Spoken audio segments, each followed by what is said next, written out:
Fan hyn oedd yr location lle mae car wedi cael ei ffeindio gyda tad fi a brawd fi.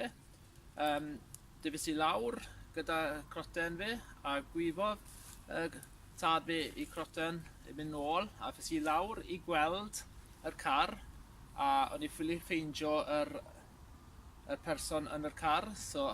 athon ni rownd yr car i gyd a hwylo a ffeindio i'r corff yn y ffrynt a fes i mewn tan o'r dŵr a tynnes i hi mas a dechreuon ni neud CPR i fe a wedyn diffodd